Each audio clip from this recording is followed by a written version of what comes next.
Hello दोस्तों। Movie की शुरुआत में हमें एक लड़की को दिखाया जाता है जो कि अपने कुत्ते के साथ शिकार कर रही होती है जिसका नाम नारू होता है। नारू एक शिकारी बनना चाहती है। एक दिन नारू जंगल में हिरन पर हमला करने की कोशिश करती है पर हिरन आवाज़ सुनकर वहां से भाग जाता है। नारू हिरन का पीछा करती है पर उसे नहीं पकड़ पाती। नारू का कुत्ता एक ट्रैप में फंस जाता है। तभी उसे आसमान से आवाज़ सुनाई देती है। नारू पहाड़ पर चढ़कर देखती है तो उसे एक एलियन शिप दिखाई देता है। इसके बाद नारू अपने भाई के पास जाती है जो कि अच्छा शिकारी होता है। वह उसे बताती है कि मैंने आसमान में बहुत बड़ा पक्षी देखा है, मैं उसका शिकार करूंगी। दरअसल नारू उसी स्पेसशिप के बारे में बात कर रही होती है। उसे लगता है कि वह आसमान में उड़ता हुआ पक्षी है। इसके बाद हमें नारू की माँ को दिखाया जाता है जो कि जड़ी बूटियों से दवा बना रही होती है। नारू की माँ उसे शिकार करने से मना करती है और उसे घर के काम में हाथ बटाने को कहती है। वह नहीं चाहती कि नारू शिकारी बने। फिर नारू की माँ नारू को जंगल से जड़ी बूटी लाने के लिए कहती है।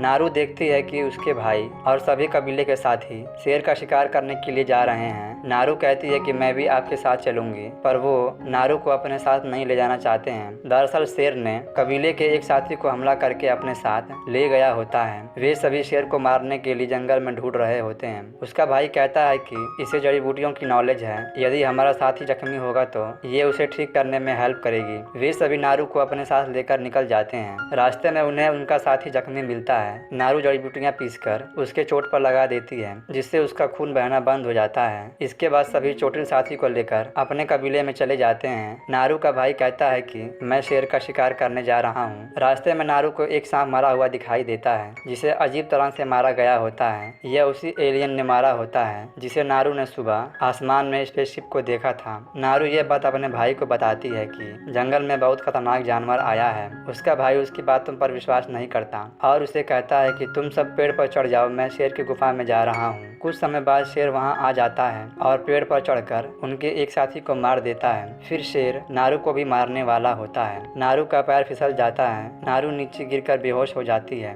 अगले सीन में हम देखते हैं कि नारू होश में आती है। उसके भाई ने शेर को मार दिया होता है। उसकी बहादुरी देखकर सारे कबीले वाले उसे कबीले का मुखिया बना देते हैं। अगली सुबह नारू भी उस जानवर को खोजने के लिए निकल जाती है। रास्ते में एक दलदल में फंस जाती है। नारू अपनी रस्सी की सहायता से दलदल से बाहर निकल जाती है। आगे चलकर नारू को एक भालू दिखाई देता है जो कि शिकार कर रहा होता है। नारू अपने तीर धनुष से उसे छिपकर मारने वाली होती है। तभी उसके धनुष की रस्सी टूट जाती है। भालू नारू को देख लेता है और उसे मारने के लिए उसके पीछे दौड़ता है। नारू उससे बचने के लिए लकड़ियों में छिप जाती है। भालू उसे मारने के लिए चारों तरफ से हमला करता है। तभी अचानक भालू नारू को छोड़कर उस क्रिएचर को देख लेता है और उससे लड़ने लगता है। दरअसल उसे वह क्रिएचर दिखाई दे रहा होता है। दोनों आपस में लड़ने लगते हैं। भालू क्रिएचर को चोट कर देता है जिससे उसका हरे रंग का खून निकलने लगता है। गुस्से में आकर क्रिएचर भालू को उठाकर अपने नुकीले पंजों से फाड़ देता है। खून क्रिएचर के शरीर पर गिरने से वे साफ साफ दिखाई देने लगता है। नारू नदी में कूद जाती है और पानी में बहते हुए दूर चली जाती है। तभी वहाँ कबीले के कुछ लोग नारू को ढूंढते हुए वहाँ आ जाते हैं। नारू उन्हें क्रिएचर के बारे में बताती है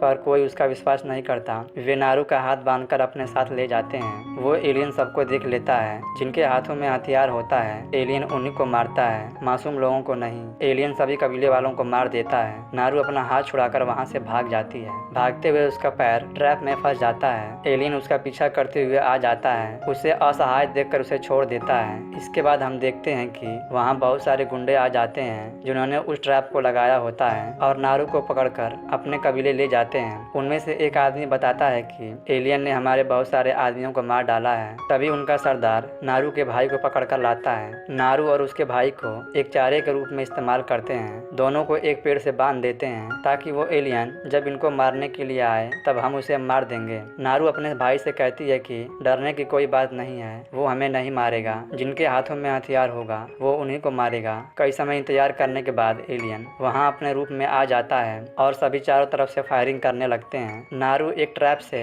अपने हाथ की रस्सी काट देती है और दोनों वहाँ से भाग जाते हैं। एलियन बम से ब्लास्ट कर देता है जिससे सारे आदमी मर जाते हैं। नारू का का भाई घोड़े लेने के लिए जाता है। नारू सुरक्षा के लिए हथियार लेती है। तभी वहाँ एक आदमी नारू से हेल्प मांगता है। नारू उसे एक फूल खिलाती है जिससे उसकी बॉडी ठंडी हो जाती है ताकि एलियन उसकी बॉडी की हीट से पहचान न ले। तभी वहाँ एलियन आ जाता है। एलियन गलती से उस आदमी के पैर पर पैर रख देता है जिससे वो आदमी चिल्लाने लगता है और एलियन उसे मार देता है। तभी नारू का भाई घोड़े पर बैठकर आ जाता है और एलियन के हेलमेट पर हमला करता है जिससे उसका हेलमेट नीचे गिर जाता है। एलियन उसे मारता है पर उसका लेजर बीम एक पेड़ पर होता है जिसकी वजह से हथियार पेड़ को लगता है। नारू समझ जाती है कि सही जगह मारने के लिए उसे हेलमेट को पहनना पड़ेगा। तभी एलियन गायब हो जाता है और उसके भाई को मार देता है। नारू उसका सामना नहीं कर सकती थी इसलिए वो वहाँ से भाग जाती है। वह अपने भाई और सभी लोगों का बदला लेना चाहती है और एक प्लान बनाती है। नदी के किनारे एक आदमी को बेहोश करके उसे एक चारा बनाती है और उसके हाथ में गन पकड़ा देती है। खुद वह फूल खा लेती है जिससे उसका शरीर ठंडा पड़ जाता है। कुछ समय बाद एलियन वहाँ आ जाता है और उस आदमी की हीट को पहचान लेता है और उस आदमी को मार देता है। नारू एलियन को बंदूक से शूट करती है जिससे उसका हेलमेट गिर जाता है। नारू हेलमेट को लेकर दो पत्थरों के बीच में रख देती है। दोनों में काफी देर तक लड़ाई होती है।